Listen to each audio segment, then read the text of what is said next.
Saint Jiub's Opus by Saint Jiub, Eradicator of the Winged Menace. Written in the Third Era, year 433. Originated in the province of Cyrodiil. Entered into the Synod Library on the 18th of last seed, 4th Era, 452. Dictated by head scribe Cassius Quill to the scribe initiate Maxima Bruchius for transcription.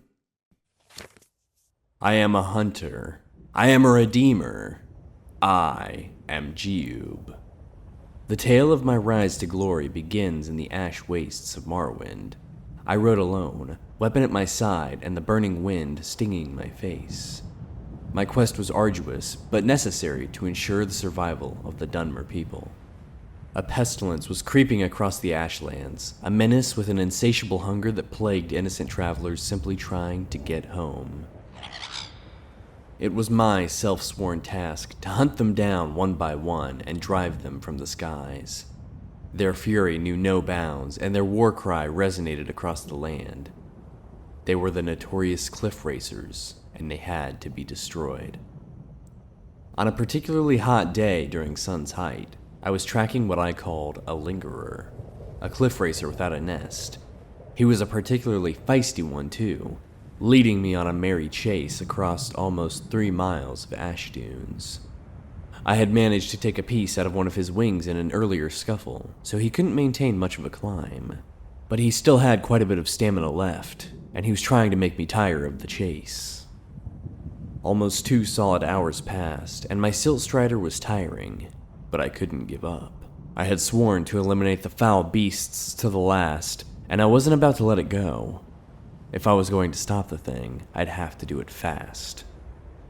I pulled my longbow from my back and knocked my last arrow. I took a deep breath and pulled, trying to keep the cliff racer in my sights. It was literally a long shot, with the beast gaining distance and the silt strider bouncing me around at full gallop. Finally, with a silent prayer, I released the string. The arrow sang through the air like a howling demon as it sliced its way towards its target. Finally, just as it crested the lip of a foyata, the arrow struck it in the midsection. It let out a horrible cry and fell out of sight. My cries of triumph were quickly stifled by the sound of over 100 wings. Rising from the foyata was an entire colony of cliff racers, and they were out for blood. The blasted thing had led me right to their nest and sacrificed itself with the intent of feeding me to its brood. It was a trap. The damned things had become much too clever. Knowing this was likely the end, I jumped down from the silt strider and hit the back of its leg with the flat of my glass blade. There was no need for the innocent thing to die here today because of my stupidity. As the ash cloud cleared from being stirred up by its massive legs, the cliff racer brood approached. I held my sword high and prepared for the worst. The battle lasted 2 full days. I was beaten, clawed, bitten, and knocked down more times than I care to remember. In the end, 76 cliff racers were slaughtered. I was knee-deep in their corpses, and my body on the verge of collapse. But I had survived. I smiled to the heavens, and all went black. When I awoke, all I felt was my back on a cold stone floor. Every muscle in my body was on fire, and my vision was blurred. Slowly, I tried to climb to my feet. It took several agonizing minutes, but I finally managed to do it. As my eyes adjusted to the dim light of my new surroundings, I realized that I was standing before Lord Vivec himself.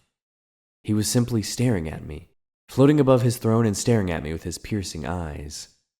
When I began to prostrate myself as a sign of respect, he held up one of his hands as if to say it wasn't necessary. Was I dead? Was Lord Vivec pleased with me? Was he about to strike me down in anger for my somewhat sordid past? Suddenly, I understood everything. Suddenly, I realized that I was brought here for a reason. I should have died in those ash wastes, but Lord Vivec must have seen something inside me that he hadn't seen in millennia, and decided to spare me from my fate. Thus began my ascent to sainthood. Thus began the rise of Jiub.